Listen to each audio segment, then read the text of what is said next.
Tonight, we're diving into one of the oldest heroic tales ever told. A story whispered across cold stone halls, carried by flame and song for over 1,000 years. Hearken now to tales of old, of gods and men, and fades untold.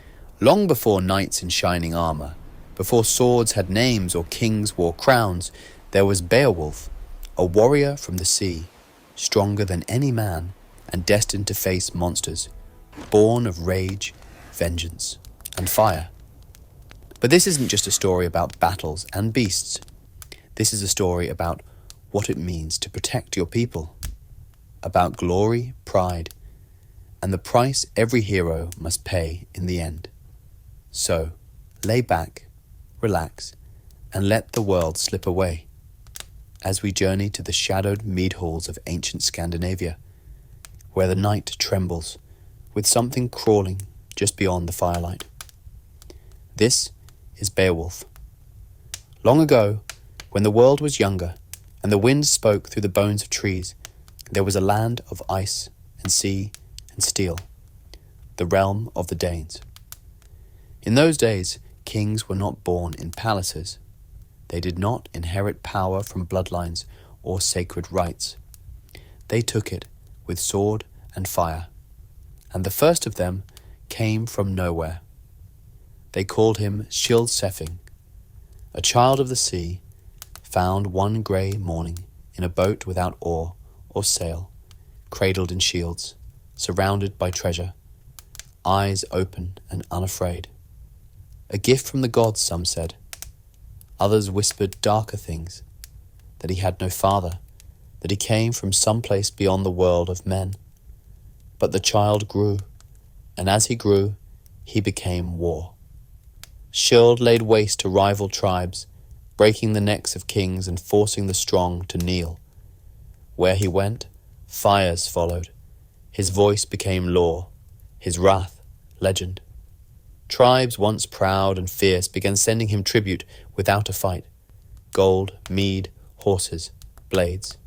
Not out of loyalty, but fear. That is a king, they said. That is power. Years passed, and his hall filled with trophies. The bones of slain beasts, the blades of conquered warriors. He fathered a son, Beowulf, who inherited not just the throne, but the terror his father had sown into the world. The line held strong. From Beowulf came Helfdene, a wise king who bore sons of his own. Among them, Hrothgar. Now Hrothgar. Hrothgar was different. He did not rise to power by slaughter. He united men not through conquest, but through honor, generosity, and strength.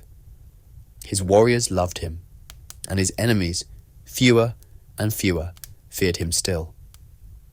When peace came, Hrothgar did not grow idle. He envisioned something eternal, something that would outlive him. Not another war, not another grave, but a symbol. He would build a hall, not just any hall, the greatest mead hall the world had ever seen, a place where his people could feast without fear, where songs would be sung not in sorrow, but in joy. A hall for warriors, poets, and kings. And so, Heorot was born. Its beams soared high as a longship's mast. Its walls gleamed with gold and iron. Its doors were bound in runes older than the language. Fire pits burned in the centre of the hall, casting long shadows on richly carved walls. The air smelled of meat, smoke, and glory. Here the Danes gathered by night, drinking deep, telling tales, swearing oaths. The skalds, bards sang of ancient heroes, of gods and giants, of fate spun on blood-stained looms. And in the distance, across the black marshes, something listened. It heard the laughter, it heard the singing, and it hated them both.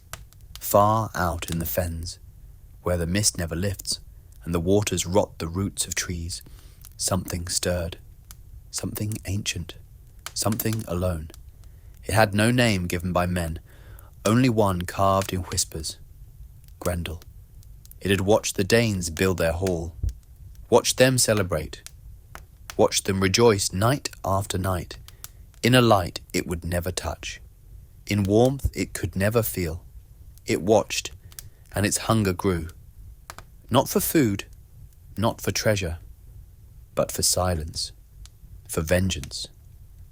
And one night, when the fires of Heorot burned high, and the warriors lay in their ale-sleep, Grendel left the moors, and the world of men would never be the same. The hall of Heorot stood proud beneath the winter moon, a beacon in the cold, dark wild. Its timbers creaked with music, and mead-fueled songs, and smoke curled from its thatched roof like breath from the mouth of a giant. Inside, men laughed, feasted, boasted of battles past, and those yet to come. Steel rang on shield, feet stomped on stone. Goblets passed hand to hand, overflowing, and above them, in the rafters, the flames danced like spirits listening. No one feared the dark any more. Hrothgar had made peace. His warriors were armed. His name alone turned blades away. But no man can protect against what he cannot understand. In the black bogs beyond the reach of light, Grendel waited. He was not made like men, not born, not raised. He was spawned, twisted flesh from a cursed line, a creature exiled by heaven itself. His blood carried the stain of Cain, the first murderer, cursed to wander and never belong. He had no language, no kin, no God, only hate. He had listened for 12 winters to the laughter echoing from Heorot, watched its light mock the shadows where he lived. The joy of men was a blade in his ears, every cheer a wound, every song a torment. And finally, the hatred in his bones burned too hot to contain. That night, the wind died. Even the wolves kept to the trees. The moon was swallowed by clouds, and the marsh whispered in anticipation as Grendel rose from the mire. He did not run. He did not sneak. He walked, step by step, toward the golden hall, black claws dragging through the wet earth. No guard saw him. No warning was given. The great iron-bound doors of Heorot flew open with a crash, and Grendel stepped into the light. What he saw was madness, men drunk on peace. Their weapons leaned lazily on the walls, their voices slurring through laughter. They turned at the sound of splintering wood, mouths still open with songs. And then the killing began. Grendel moved like a sickness. He grabbed the first warrior, a broad-shouldered Dane still smiling, and tore him in half before his scream reached the air. Blood sprayed across the tables. Another man lunged for his sword, but Grendel was faster. His arm caved in the man's chest with a single blow. Screams filled Heorot. Some tried to fight. Others tried to run. Neither lived. He slaughtered 30 men that night, their bodies broken, throats crushed, limbs strewn like ragdolls across the golden floor. The walls of Heorot, once echoing with music, now trembled with death.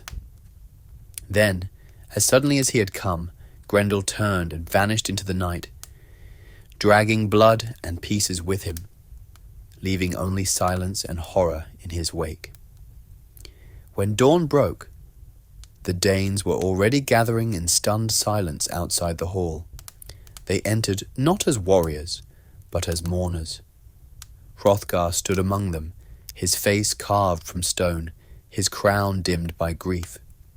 He said nothing at first, only walked among the dead. And when he spoke, his voice carried not anger, but shame. This hall was built for joy, he said, and now joy fears to enter it. From that day forward, Heorot stood cursed. No songs were sung, no warriors slept within. The fires burned low. Hrothgar's men, once eager to serve, began to vanish into the night or retreat to faraway lands. For 12 years, Grendel came and went as he pleased. No sword could pierce him. No shield could stop his claws. He ruled the darkness like a god of wrath. And in the kingdoms beyond, tales began to spread of a king brought low, of a hall haunted by death, and of a monster no man could kill. But across the sea, in the land of the Geats, another man was listening, a warrior of strange strength, one who had never lost a battle, a man who sought no throne, only fame and the kind of challenge that made legends. His name was Beowulf, and he was coming. Far to the south, beyond the Whale Road and wild cliffs of the Danish lands, the wind carried whispers, stories of a cursed hall, of a monster who walked like a shadow and slaughtered like a storm. Sailors brought the tales across the sea, their voices low and afraid, as if speaking the name might summon it, and the stories reached the court of the Geats. Their king was Hygelac, a warrior in his own right, older now, slower in movement, but still with the gaze of a man who had stared down death and survived. His hall was smaller than Heorot, but proud, his people strong, but quiet with age. But among them stood one who had not yet known defeat, a man who had killed sea beasts with his bare hands, who had broken the arms of giants, who laughed in the face of storms. His name was Beowulf, son of Ecgtheow, nephew of Hygelac, tall as an oar-mast, with the strength of 30 men in each hand, and a silence that unnerved even seasoned warriors. He was not king, nor prince. He wanted nothing, except the chance to prove himself against something no one else could face. So when the tale of Grendel reached him, Beowulf rose from the long table before the story was even done. He did not speak in riddles. He did not seek counsel. "I will go," he said. "I will sail to Hrothgar's hall, and I will kill this thing." The Geats muttered among themselves. Some called it madness. Others saw in his eyes the truth, that Beowulf was born for such monsters. That fate had shaped his bones for this single purpose. Hygelac watched him long, saying nothing. The king had known Beowulf as a child, quiet, watchful, different, not cruel, not kind, just destined. At last the king spoke. "If you do not return, your name will be carved in stone. But if you slay this beast, Beowulf, your name will be carved in time." Within days, Beowulf chose 14 of his best warriors, men who had fought beside him in storms, in raids, in deep earth where old things moved. They packed no siege weapons, no cavalry, just mail shirts, swords, and courage. And so they sailed, a single longship, black-sailed, with a carved prow like a serpent. The waves lashed against the hull, and the gulls screamed above them. But Beowulf stood at the prow, unmoving, staring toward the horizon, toward the place where fate waited. They crossed the Whale Road in the silence of warriors who knew what they faced. Not just a monster, but legend, death, and the story by which they would be remembered. And as the Danish coast rose from the mist, jagged cliffs, grey-green trees, stones worn smooth by time, the shores of fate met their keel. On the beach, Danish sentries spotted the foreign ship and rode down with spear and shield in hand. One rider, a coastguard in boiled leather and iron helm, dismounted and raised a hand. "Who comes armed across our sea path, without banner or horn? Speak quickly, friend or foe." Beowulf stepped forward. No herald, no apology. "We are Geats," he said. "I am Beowulf, son of Ecgtheow. We come in peace, to free your hall of its shadow." The guards exchanged glances. The name meant something. Old oaths, old debts. The stories of Beowulf's father, once protected by Hrothgar himself, stirred in memory. And so the Danes allowed them to pass. They marched inland, through the forested ridges and cold morning mists, toward the hill where Heorot loomed, a wounded jewel still gleaming in the fog. As Beowulf saw it for the first time, he paused.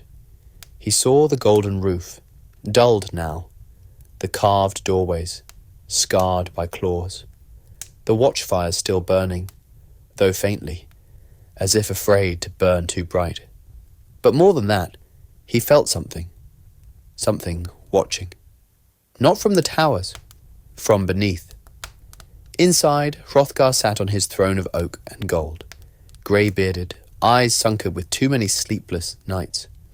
Around him, the remnants of his warriors, fewer now, haunted, turned to see the newcomers.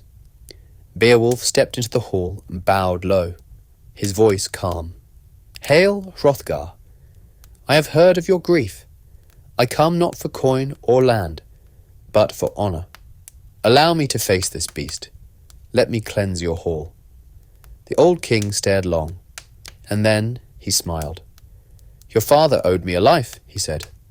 "Perhaps, now that debt is paid." Feasting was called, subdued, but proper. Goblets passed, questions asked, tales exchanged. Then, from the corner of the hall, a voice rose, sharp, bitter. Unferth, Hrothgar's thane, rose from the benches, eyes narrow. "You're the one who lost a swimming match to Breca, aren't you?" he said, smirking. "Some hero. You've never faced a thing like Grendel. He doesn't fight fair. He doesn't fear your name."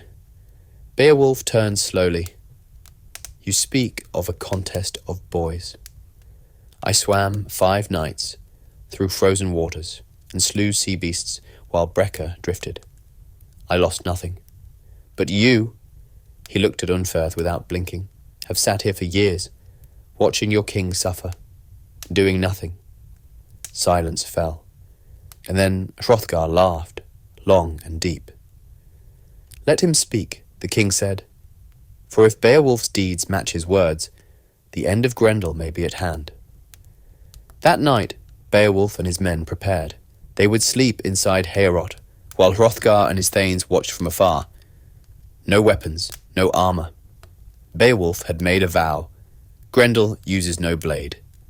Let him feel my strength alone. If I fail, let me die nameless.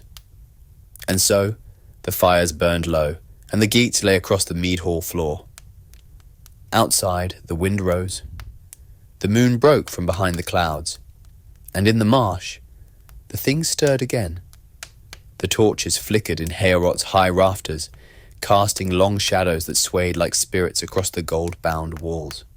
Smoke curled from the fire pit, but the warmth no longer reached the men, who lay still in silence. Beowulf stood among them, not pacing, not praying, but waiting. His mail shirt lay untouched in a pile. His sword remained sheathed. He wore only his strength and his certainty. His warriors lay around him, armoured, yes, but sleep would not take them. Some pretended to doze. Others stared into the fire, lips moving in silent oaths. They had heard the stories, and now they waited to become part of one or die inside it. Outside the walls, the wind howled low, as if the moors themselves were warning what approached. Hrothgar, far off in another hall, could not sleep. He stared out into the night, speaking no words. Beside him, his queen, Wealhtheow, laid a hand on his shoulder. "Will this Geat save us?" she asked softly. Hrothgar did not answer. He knew the truth. They were not waiting to be saved. They were waiting to see whether Beowulf could die slower than the others. The hour turned, and somewhere across the marsh, a ripple spread through the earth. Not a sound, not a scream, but every living thing within miles held its breath.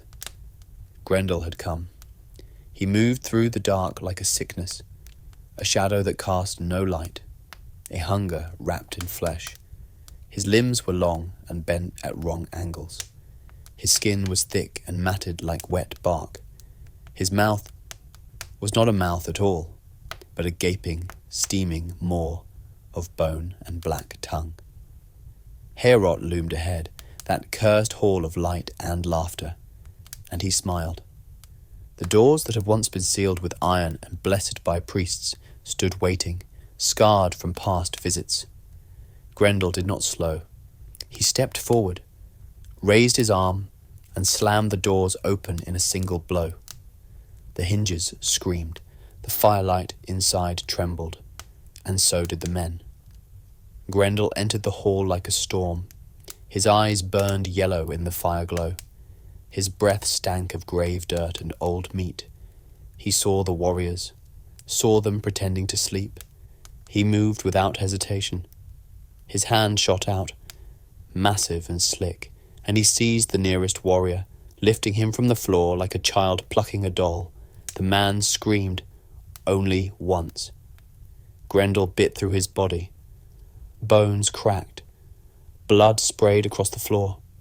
And still the others did not move. They had sworn to wait for Beowulf's signal. Their lives, their fear, were in his hands. Grendel turned to the next sleeper, and this time, as his arm lunged down, it met something solid. Not armor, flesh, but immovable. His claws wrapped around a human arm, but the arm did not move. It did not yield. It clenched back, tighter than steel. And suddenly, for the first time in all his cursed years, Grendel felt pain. Beowulf rose, not screaming, not boasting. He stood with Grendel's arm still locked in his own and stared into the monster's face. Grendel snarled and lashed out, but Beowulf held firm. The hall shook with their struggle. Benches split. Pillars cracked. The fire died out as the two giants crashed back and forth. Grendel's strength was terrible, the strength of fury, of 1,000 nights of rage. But Beowulf's strength was calm, rooted in something colder, deeper. Not anger, but destiny. He did not reach for his sword. He did not call for his men. He simply held on and squeezed. Grendel howled, a horrible animal wail that split the rafters. He twisted, he clawed, he beat at Beowulf with fists the size of shields. But nothing worked. Beowulf had him. And then, with a roar that shook the heavens, Beowulf tore Grendel's arm from its socket. The monster shrieked and reeled backward, blood spraying from the stump in steaming jets. He stumbled from the hall, crashing through the door, howling into the night, trailing gore and pieces behind him. He ran, not into battle, not into vengeance, but into the dark, to die alone in his cave. The hall was silent. Beowulf stood, breathing slow. The great arm of Grendel still clutched in his hand. It dripped, it twitched, it reeked of filth and ancient sin. And as the fire rekindled itself, the warriors rose, first in shock, then in triumph. The hall, once cursed, shook with cheers. "Grendel is gone," they cried. "The curse is broken." They mounted the arm above the doors of Heorot, where it hung like a grim banner, claws long as swords, skin like iron hide. And they said, this was the night Beowulf conquered the shadow. But far across the moors, in the black depths of a mere choked with bones and secrets, another creature stirred, one who had borne Grendel, one whose grief now boiled into something far worse, something older, something coming. Dawn bled over the eastern sky, casting red across the roofs of Heorot, and for the first time in 12 long years, the doors stood open, not to terror, but to triumph. Smoke rose from cook fires. Mead flowed. Horns were sounded from the high towers. Riders were dispatched across the countryside. "Come! Come see the arm of Grendel," they cried. "The monster is dead. The shadow is lifted." Inside the hall, a throne once darkened by grief now gleamed once more. Hrothgar stood tall again, crowned and proud, his voice echoing over the warriors like a king reborn. And beside him, the one who had made it possible, Beowulf, son of Ecgtheow, quiet among the roaring crowd. He did not boast, he did not sing, he let the others speak for him. Skalds stood beneath the hanging trophies, the massive arm of Grendel nailed high above the doors, and began to weave Beowulf's name into song. They sang of his grip, stronger than any blade, of the monster's flight, of the night the curse was broken. They compared him to Sigmund, the slayer of dragons, and whispered, "No man born of woman has done what this Geat has done." Hrothgar stepped forward and raised his drinking horn, his eyes wet with pride and age. "Beowulf," he said, "you are not just mighty. You are wise. You did what none of my men could do. You came to us as a stranger. You leave now as a son of Denmark." The hall erupted in cheers. From his own hand, Hrothgar gave Beowulf rings of gold, a torque wrought with wolf heads, and a sword with a jewelled hilt, older than the hall itself. To Beowulf's warriors he gave gifts as well: war gear, treasure, fine-bred horses. It was a feast worthy of kings. And among the crowd, Unferth, the thane who had once mocked Beowulf, sat silent. He had watched the Geat rip the arm from the beast, had seen the blood staining the walls, and he knew now there was no shame in yielding to a man like this. Quietly, without fanfare, he slid his sword across the mead bench, offering it hilt first to Beowulf. "Take Hrunting," he said. "It has never failed me. Let it serve a better hand." Now Beowulf nodded and took the blade. No mockery, no gloating, just the silent exchange of warriors who understood the weight of what had passed between them. But as the celebration surged, Hrothgar's voice turned low. Later, when the fire had dimmed and the Skalds had left their harps, he beckoned Beowulf to his side, alone. The old king stood by one of the carved pillars of Heorot, staring up at the arm nailed high above them. The firelight caught the lines in his face, lines not just of age, but of knowing. "You are mighty now," he said, "and wise, but let me speak as one who has seen glory, and its cost." Beowulf listened. "I ruled with strength once. I fought with these hands. I raised this hall, and my people praise me as they praise you now. But fate does not care for praise." He turned. Grendel was not just a beast. He was a curse, a reminder. That joy invites envy. That peace invites ruin.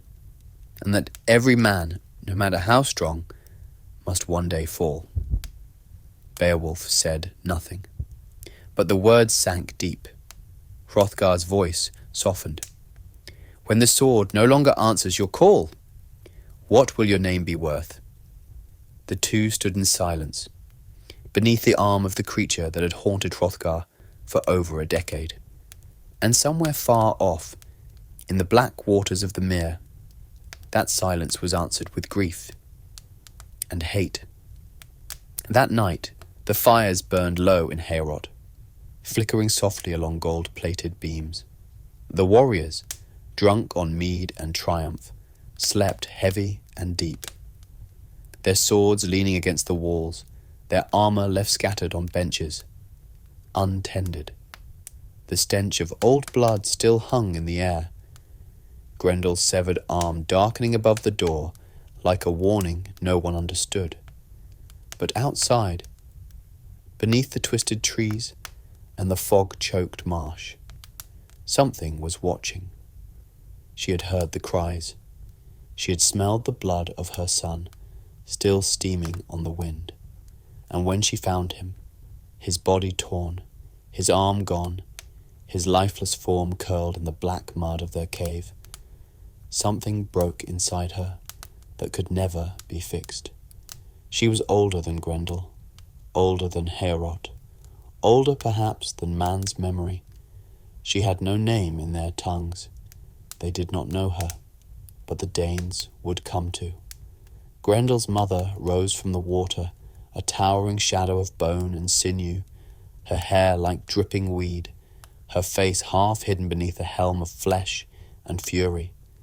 She wore grief like armor and rage like flame.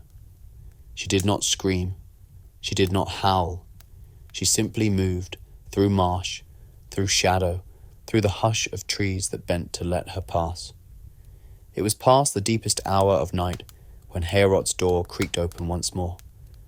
Not shattered, opened, quiet, measured, like a breath being held. Inside, the Geats still slept, but not all. Wulfgar, the king's herald, was the first to wake. Though he had no time to speak, she was upon him in a blur, faster than anything so large had the right to be. Her claws sank into his chest, and his scream was muffled by blood. The warrior stirred too late. By the time swords cleared sheaths, she was already moving through them, not to slaughter, but to claim. Not heads, not limbs. One man, Aesgeir, Hrothgar's most trusted thane. She seized him, alive, and dragged him through the doors, her form vanishing into the night, long hair trailing behind her like a funeral banner. And just as Grendel had come in rage, she came in grief. The dawn that followed did not bring songs, only silence. Blood trailed from Heorot to the moors. A headless body lay near the woods. Aesir's returned like an insult, and at the edge of the marsh their footprints vanished. Hrothgar wept, not as a king, not as a warrior, but as a man who had lived too long and buried too many. She is worse, he whispered. Grendel killed from hate, but she kills from love, and that is colder than fire. The court turned to Beowulf again. The man who had faced the son. Now he would face the mother. But this time, Hrothgar did not offer treasure or praise, only truth. She lives beneath the waters, he said. In a mere so deep, no man knows its end. Deer will not drink from it. Birds do not fly over it. The trees around it bleed sap, and the water burns like pitch. He looked at Beowulf, eyes red. I have sent men before. None returned. If you go, know this, you go into death's mouth itself. Beowulf did not flinch. He simply asked, Show me the way. They left at once, Beowulf, his men, and a small band of Danes, following the blood trail into the hills where the trees grew twisted and the air stank of rot. And finally, they reached it, the mere. It was no ordinary lake. Its surface was black as tar, steaming even in the morning sun. Serpents slithered across it. The trees around it leaned inward, as if ashamed, and at the edge of the bank lay something pale. Aesir's head, torn clean from the neck. The Geats recoiled. Even seasoned warriors stepped back, but Beowulf walked forward. He turned to his thanes. No man follows me beneath. This fight is mine. He unfastened his breastplate, took Hrunting, the blade Unferth had given him, and without ceremony, without farewell, he dove. Down through the water, past roots and bones, past corpses suspended in silence, past fish with blind eyes and stone scales. And then, through the dark, he saw it. A hall, submerged but intact, lit by a dull green glow from cracks in the stone. And there, she waited. The cold of the water vanished long before Beowulf reached the bottom. Down here, heat pulsed, not fire, but pressure, ancient and wrong, pressing against the skin like invisible fingers. It was not just the depth that choked him. It was the weight of years, of things buried. He swam through tangled roots, past the bones of deer, of wolves, of men, all driftless, circling slowly in the dark. His armor dragged him, but he did not shed it. His sword, Hrunting, gleamed faintly at his side. Then, a flicker, a shape below. carved stone, worn smooth by centuries of current. Her hall, a cavern of black rock lit by no flame, yet glowing faintly from fungus and fissures. An air pocket bloomed within, unnatural and untouched by time. He surfaced in silence, water pouring from his body, and she was already there, not charging, waiting. She stood at the far end of the hall, Grendel's mother, tall, scarred, armoured in something that shimmered like wet scale and bone. Her face was partly veiled by matted hair, but her eyes blazed through it, eyes that had watched sons die, that had lived longer than cities. She made no sound. She simply stepped forward and attacked. The first blow came fast, a spear hand strike, wide and low. Beowulf twisted, caught it on his shield, slid back. She moved like no beast, not like Grendel. She had trained, fought, killed for centuries. Her strikes were precise, measured, her claws curved like hooked blades. He drew, grunting, the heirloom sword and brought it down in a wide arc. It clanged against her skin and bounced off. She did not flinch. The blade had cut sea beasts, men, bone. But against her, nothing. She struck again, knocking Beowulf backward against a stone pillar. The cave echoed with the crash. He rolled, came up shield first, but she was already leaping. A predator's grace, both beautiful and terrible. Her claw pierced his mail, slicing a shallow cut across his ribs. Blood bloomed in the water. Beowulf growled and let the sword go. If steel failed, then he would fight as he had always fought, with hands, with strength, with the truth of his body.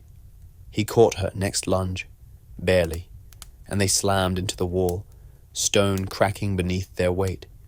Her face was inches from his now. Not monstrous, not human, just ancient, terrible. She hissed, not a scream, not a sound of rage. Grief. He understood it then. This wasn't conquest for her. It was mourning made flesh, and she wanted him to know it before he died. She lifted him and threw him. His back struck a slab of stone, an altar, half buried in silt. Beowulf gasped, pain flaring through his spine, and then something glinted beside him. A sword, not a Dane's, not a Geat's, but something older, longer than a man, forged in the time before men named things. Its blade shimmered with strange runes. Its hilt was bound in dragon hide. It pulsed with a cold heat. He took it. He rose. She saw the weapon and faltered, the first sign of fear. He didn't hesitate. With a roar, Beowulf surged forward and brought the blade down in a clean arc. Not wild, not enraged, precise. It cleaved through her neck in a single stroke. No scream, no blood, just a thud as her head fell, the body slumping silently beside it. And the cavern went still. The blade hissed. Its edge began to melt, its magic spent in the death of something that should not have lived. Beowulf dropped it. The hall began to crack, the ceiling dripping faster, the walls trembling. The air turned foul. The magic that held this place together was unraveling. But Beowulf did not leave yet. He walked deeper, past the corpse of the mother, until he saw it. Grendel's body, twisted, broken, silent. Without ceremony, Beowulf took the head. When he surfaced, the water was boiling. His warriors cried out in joy and disbelief, for they had feared him drowned, lost forever. But he rose from the lake like a god, covered in blood, his grip heavy with the severed head of the beast that had haunted their king. They helped him to shore. And behind them, the mere began to smoke, not with fire, but with finality. The nightmare was over. They carried Grendel's head between them, 4 warriors, struggling beneath the weight. The thing was massive, grotesque, twisted, with jaws that hung open in an eternal scream, and eyes long since darkened. The trail back to Heorot was slow. The marsh smoked behind them. The mere bubbled like a sealed curse breaking. Nothing stirred in the trees. Even the wind had gone still. When they reached the hill and the golden hall came into view, the horns were sounded again, but this time not in wild celebration. This time the Danes stepped out in silence. They saw what Beowulf carried. They saw the blood in his armor, the new cuts across his chest and arms, the strange absence in his eyes, and they bowed their heads. Inside the hall, Hrothgar rose slowly from his throne. He looked not at the head, but at Beowulf's face, and when the warrior knelt and placed the monstrous trophy before him, the king did not speak of glory. He spoke of death. The skalds were preparing to sing. The warriors were reaching for horns, for goblets. The hall was ready to erupt again in feasting. But Hrothgar raised his hand. "Stop!" The hall froze. He stood, walked forward, and placed his hand on Beowulf's shoulder.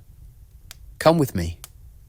They stood alone then, by one of the great carved windows of Heorot, the sun burning low through the smoke-stained sky. Hrothgar looked out, voice low. "You have done what no man could. Twice. You came as a stranger. You leave as our shield. But listen now, Beowulf, for I have watched what strength becomes." The young warrior said nothing. Hrothgar spoke. There was once a king named Heremod, stronger than all others, crueler too. He rose like fire, and all bowed before him, until he began to destroy his own people. Not out of madness, out of pride. Because he believed fate bent for him, he turned to Beowulf. Strength is a sword with no sheath. If you live by it, it will one day cut you down. Beowulf, blood still drying on his arms, met the old king's gaze. "Then I will not live forever." A small smile touched Hrothgar's mouth, the first in years that did not taste of sorrow. "No, but men will speak your name long after the stones forget mine." The feasting resumed that night, but Beowulf did not eat. He sat quietly, listening to the songs, not with joy, but with a distant awareness that they were not for him. Not really. They were for what he had done, not who he was, and certainly not for what was coming. At dawn, Beowulf gathered his men. Hrothgar offered more treasure, horses, blades, jewels from his own crown. But Beowulf refused the crown offered in words. "I am no king," he said. "Not yet." Hrothgar embraced him.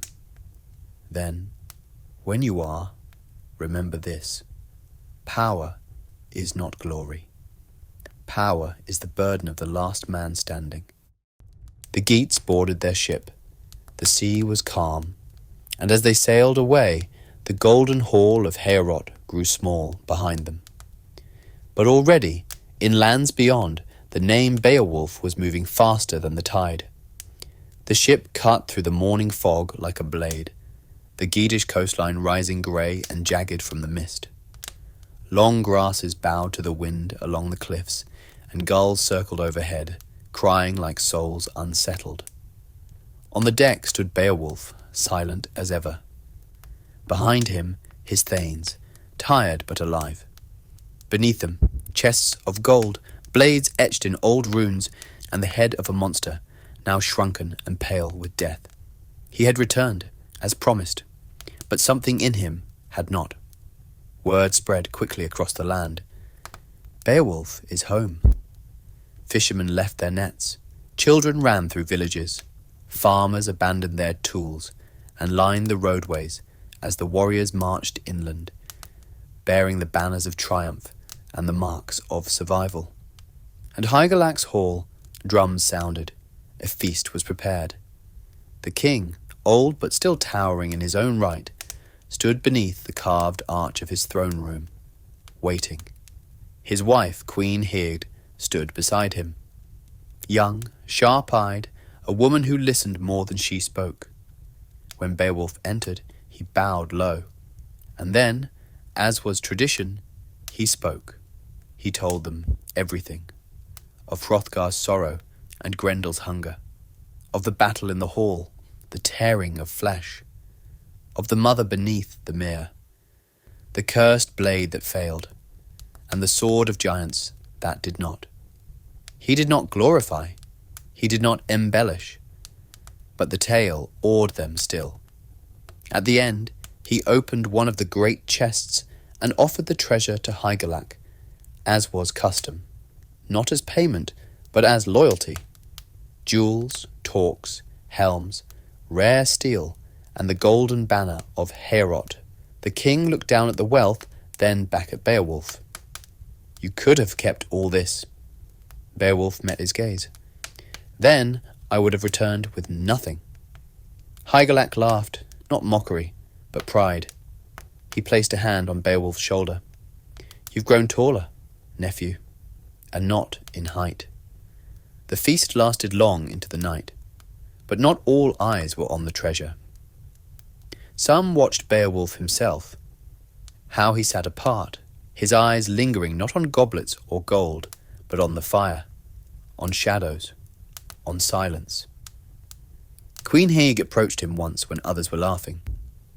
What did it feel like? She asked softly. Killing her?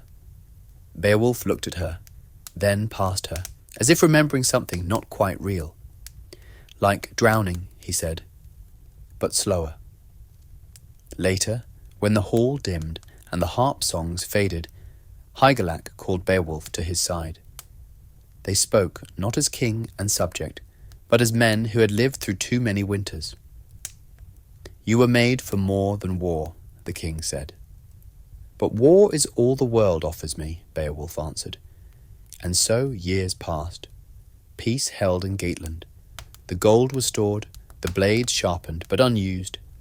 Beowulf served faithfully, not as king, but as the right hand of one. He led raids, fought off raiders, protected the borders, always returned. But something waited, not just in the woods or hills, inside him. That question. What comes next? Time moved as it always does, slowly for the happy, swiftly for the wise. Years passed since the slaying of Grendel in his dam. The gold gifted from Hrothgar was melted down into torques and goblets, set in the halls of the Geats. Songs were sung, borders held, raids were rare. Peace lived, but peace is not a thing that stays. King Hygelac, mighty in his prime, rode out one last time to the shores of Friesland, leading a band of warriors on a bold raid, part tribute, part challenge. He never returned. Cut down in a storm of steel, his body weighted and buried beneath foreign sand. His death came not with prophecy, not with dignity, just the dull finality of the spear. Queen Hygd, widowed and sharp-eyed, sent messengers riding hard across the land. Her son, Herdred, still young, was king in name, but the court knew what she did not say aloud. He was too green, too slow to speak, too quick to trust. The Geatish enemies were circling. Exiles from across the sea sniffed weakness in the wind. She turned to the one man every warrior followed without question, Beowulf. He refused at first. Herdred is your king, he said. Let him grow into the crown. But when rebel Swedes crossed the border, and the boy king rode to meet them, he died on the field before noon. That night the people gathered. They didn't ask Beowulf, they simply named him King of the Geats. And so it was. Without coronation, without crown, Beowulf became king, not of conquest, but of survival, not by choice, but by necessity. He ruled not with words, but with presence. He held court not with feasts, but with certainty. No invader dared strike the Geats while Beowulf lived. No oathbreaker escaped his gaze. He built no new halls. He sang no new songs. He simply endured. And for 50 years, Geatland knew peace. But every man who lives long enough begins to feel the weight of what still waits to challenge him. The sea had not taken him. The monster's lair had not buried him. The blade had not yet found his heart. But something always waits. And Beowulf, now older, greyer, eyes lined like sword scars, felt it breathing just beneath the horizon. He would not die in bed. He would not rot in a chair. His legend would not end in quiet. He knew it. He welcomed it. All he needed now was the right kind of death, and deep in the earth, in a place sealed for centuries. Something stirred. In a hill not far from the sea, hidden behind tangled thorns and bone-pale trees, there lay a barrow, an ancient tomb, sealed by men long dead and long forgotten. Few remembered what was buried there. Fewer dared speak of it. But within it, behind stone walls choked with roots and the silence of centuries, lay a hoard, a treasure vast beyond reckoning. Jewels blackened by age, goblets crusted in rubies, armour worn by kings whose names even death had forgotten. And wrapped among it, coiled like a sleeping curse, lay something not dead, only dormant, a dragon, old as empires, silent as stone, burning just beneath the skin. For 300 years it slept, until one night a thief came. No army, no siege. Just a single man, desperate and trembling. Some say an exile, others a slave. Lost in the woods, he stumbled upon a crack in the hill, entered, wandered too deep, and saw in the dim gloom the hoard piled high as a mountain. He did not take much, just a cup chased with serpent figures and emeralds. But that was enough. The moment he crossed the threshold back into the world, the hoard stirred. Scales shifted in the dark. Ash fell from the ceiling. A deep rumble echoed through the roots of the hill. An eye opened, and it saw. That night, the barrow exploded in flame. The dragon rose, vast, winged, plated in molten gold, smoke pouring from its jaws like a storm given form. It did not roar. It moved, low and slow at first, like hunger stretching its limbs. Then it flew, and the sky burned. It passed over villages in a single beat of wings, fire trailing from its jaws, turning night to ash. Houses ignited, crops became cinders. Warriors who dared stand burned with swords still in hand. Livestock screamed, children vanished into smoke. It circled the Geatish realm, not wildly, not blindly, but searching, for the one who had taken from it, for punishment, for vengeance. In the morning, when the ashes cooled, the survivors sent riders to the king, and when they reached the great hall, they found Beowulf standing alone, already armoured, already waiting. He had seen the smoke from his tower. He had known, not just that something had come, but that his final battle had arrived. His men stood in silence as he spoke. This creature is not a shade or a beast. It is flame given will, and it has come for me, not for what I did, but for what I am, and I will meet it.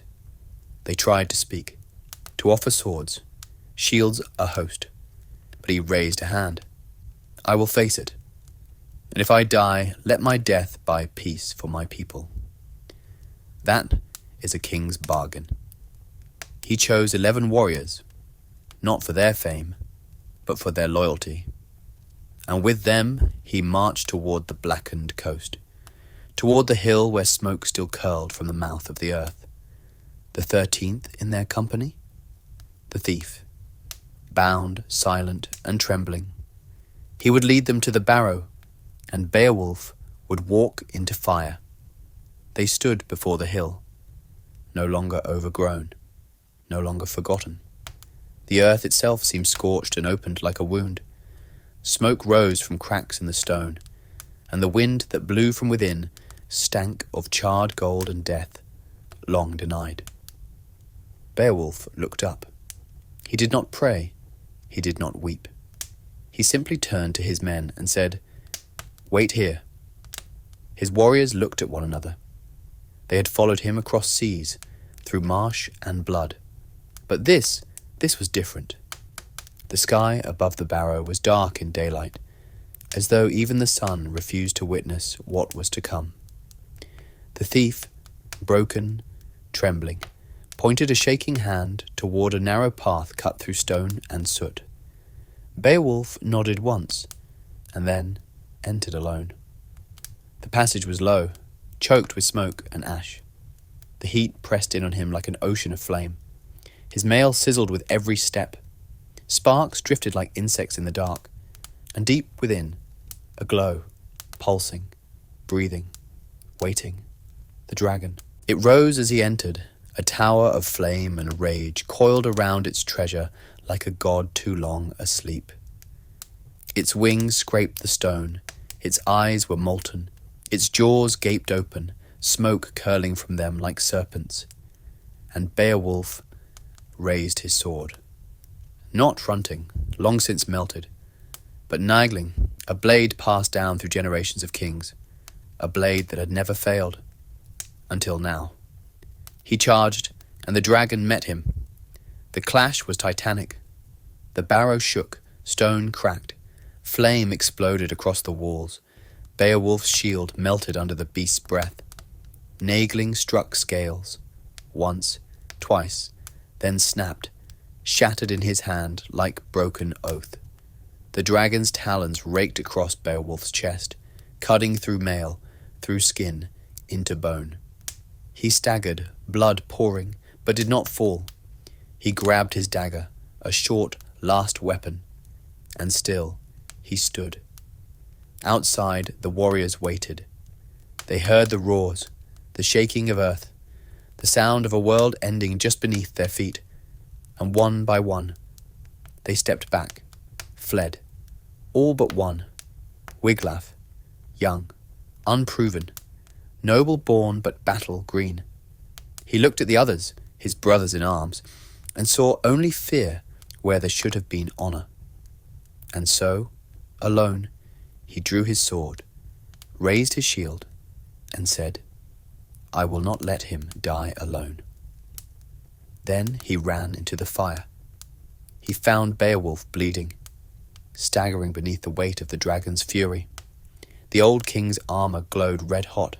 His arms trembled, but his eyes, even now, burned with iron will.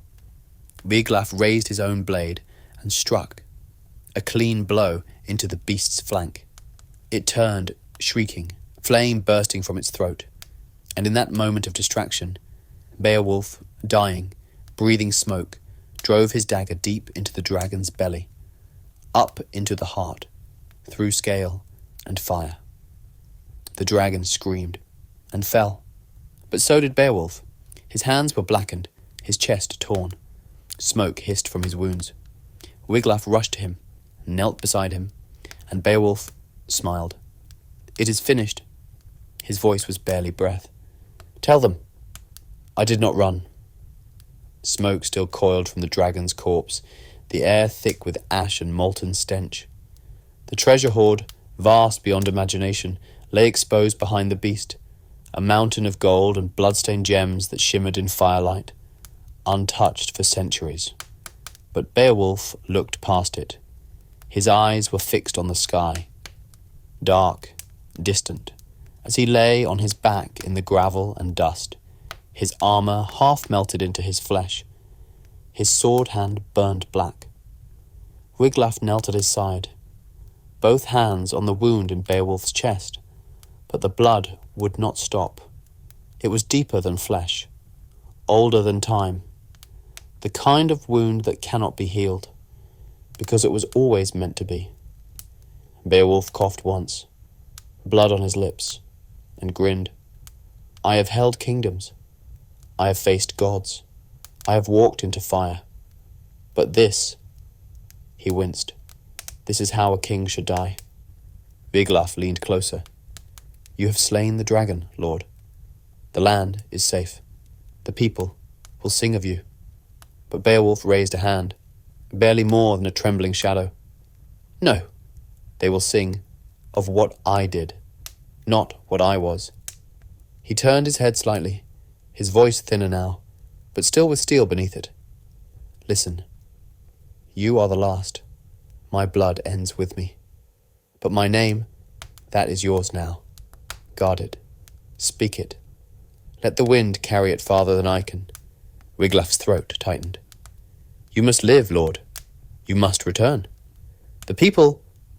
Beowulf shook his head once. Build me a barrow, on the coast, where the sea can see it, where the sails can find it.